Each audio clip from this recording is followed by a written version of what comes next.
최근 대중매체나 기사들을 보면 60년대생 은퇴자가 대략 860만 명으로 사상 최대 대규모의 퇴직을 앞두고 있다고 하네요. 아마 60년에서 69년생까지를 통틀은 수치겠죠?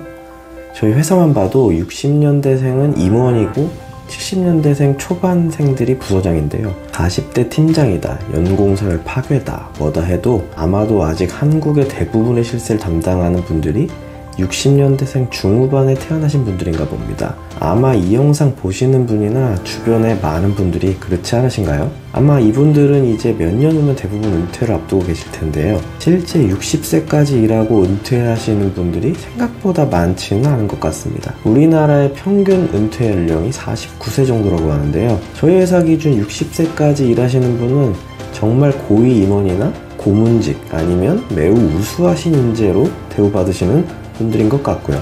아니면 개인 자영업 하시는 분들이 아닐까 싶은데요. 임금 피크제가 시행되고 있고 정년이 60세까지로 연장되어 있지만 실제 사기업에서는 그렇게 계속 일하기도 쉽지 않아 보이는 실정이고요. 또 실제 30년 동안 삼성전자에서 일하시고 퇴직 후 재취업하신 사연 같은 걸 들어보면 그때까지 일하고 또 다른 데 취업을 해서 일한다는 것이 상당한 스트레스로 다가온다고 합니다. 더 이상 조직 생활을 하기 싫고 또 돈을 위한 일을 하는 게 싫은 거겠죠. 그래서 첫 번째로 하지 말아야 할 것은 돈을 위한 일을 하지 말고 재미를 위한 일을 찾는 것을 게을리 하지 말아야 합니다. 물론 말이 쉽지 놀면서 돈 버는 사람들 보면 정말 부럽기도 하고 선택받은 사람 아닌가 싶습니다. 하지만 아마 그런 사람들도 처음에는 그 일이 재미없었을 수도 있고 하다 보니 그냥 생각보다 돈이 잘 벌려서 또는 익숙해지면서 재밌어졌을 수도 있습니다. 회사 생활하면서 거기에만 충실해도 힘든데 나 시간 없는데 그렇다고 하더라도 요즘은 회사 생활에 올인하는 트렌드는 아닌 듯합니다. 그러지 말고 한 살이라도 젊을 때 이것저것 기웃거려 보는 게 필요해 보입니다. 저도 새벽에 혼자 있는 시간이 참 좋더라고요. 그냥 의식적으로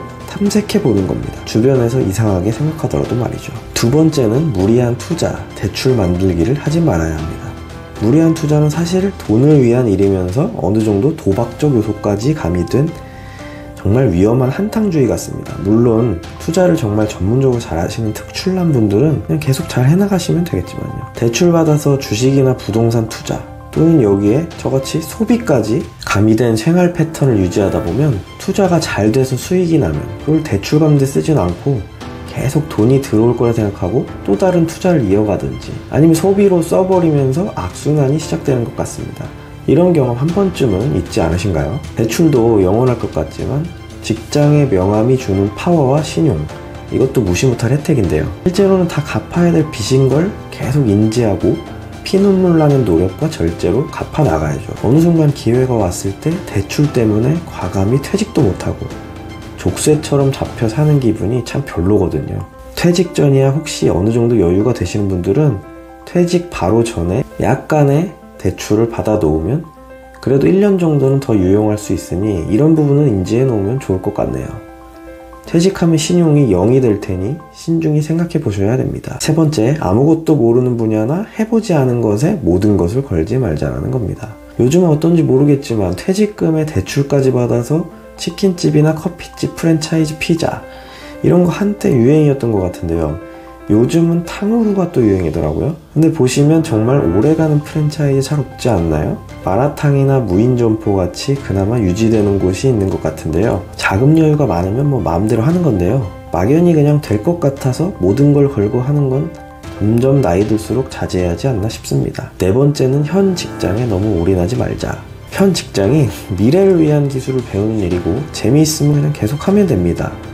그냥 울며 겨자 먹기, 가정을 위해 지금 딴 데 갈 데 없으니 하는 직장이면 거기서 나 밤새고 주말에도 일하고 승진해야지 이런 생각은 별로 도움 안 되는 것 같아요. 요즘 그렇게 해봐야 젊은 사람들이 알아주지도 않고 회사에서도 한순간인 것 같아요. 그렇다고 회사에서도 슬렁슬렁 반항하면서 다니라는 건 아닙니다. 아무튼 그래서 위 4가지 하지 말아야 할 것을 바탕으로 지금부터라도 준비해봐야 할 것 첫 번째가 자금 흐름 만들기입니다. 퇴직하신 분들 후회하는 것 중 하나가 연금소득을 더 늘릴 궁리를 좀 더 많이 할걸 이라는 대답이 있답니다. 그냥 자동으로 나가는 국민연금액 말고 추가 개인연금이라든지 아니면 국민연금도 더 많이 받을 수 있도록 더 낸다든지 하는 결국은 피눈물 나게 절약해야 되고요.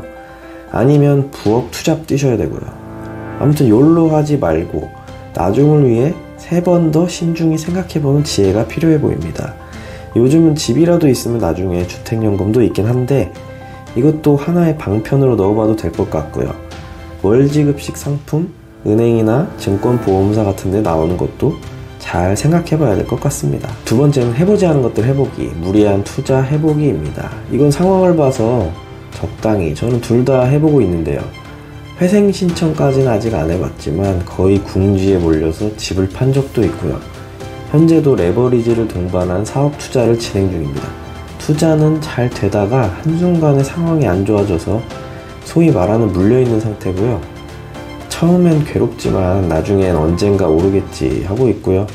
투자는 사실상 와이프가 하는 일에 투자를 한 거긴 합니다만 어쨌든 안 해본 길을 가보면 처음에 생각만 하던 거랑은 다르게 망한 것 같으면서도 뭔가 길이 보이는 것 같기도 합니다. 아직 큰 성과는 없지만 그냥 지금 하는 일이 아닌 해보지 않은 업계 투자에 대한 신입사원으로 입사했다는 마음으로 결국 5년, 10년 하면 해낼 수 있을 거라는 근거 없는 자신감으로 믿고 있습니다. 세 번째는 마음 근육 키우기, 멘탈 관리입니다. 왜 저런 것들 하려면 머리를 잘 써야 되고 그러려면 마음부터 평안해야 되고 그러면 또 몸 건강을 관리해야 됩니다. 40대 때 몸 다르고 50대 초반 때 다르고 또 50대 중후반 때 다르다고 합니다. 아마 많이들 느끼실 거예요. 갈수록 삐걱거리고 잃어버린 것은 돌아오지 않습니다. 일본인가 어디 설문조사는 늙어서 후회하는 것 첫 번째가 치아 건강관리 잘할걸 이라는 대답이라는데요. 그만큼 치아나 몸 건강이 주는 만족도가 무엇보다 높은 것 같습니다. 운동하고 명상하고 하면 몸과 마음 모두 건강해지고 뇌가 잘 돌아가야 뭐라도 하지 않겠습니까? 술 마시고 잡담하고 SNS 보고 유튜브 이런 거 너무 많이 하지 마시고 멘탈 관리 잘 해내야 좀 더 행복한 미래가 될 거예요. 이렇게 자기 자신을 찾아가는 여정을 시작해 보시는 건 어떨까요? 그냥 흘러가는 대로 살다가 새로운 거 하다 보면 뭐하러 이렇게 사나, 이렇게까지 살아야 되나 싶은 순간도 있지만요. 결국 또 하나의 인생의 즐거운 부분이다 생각하고 해나가다 보시면 즐거운 노후의 삶, 은퇴 후의 삶, 은퇴가 없는 두렵지 않은 삶을 살아나갈 수 있지 않을까요? 그러면서 현재의 삶도 또 즐거워지고 행복해질 거라 생각합니다. 여기까지 보셨다면 저에게도 구독과 좋아요로 힘을 주시기 부탁드리고요. 또 다음 영상에서 뵙겠습니다. 좋은 하루 되세요. 저도 응원하겠습니다. 감사합니다.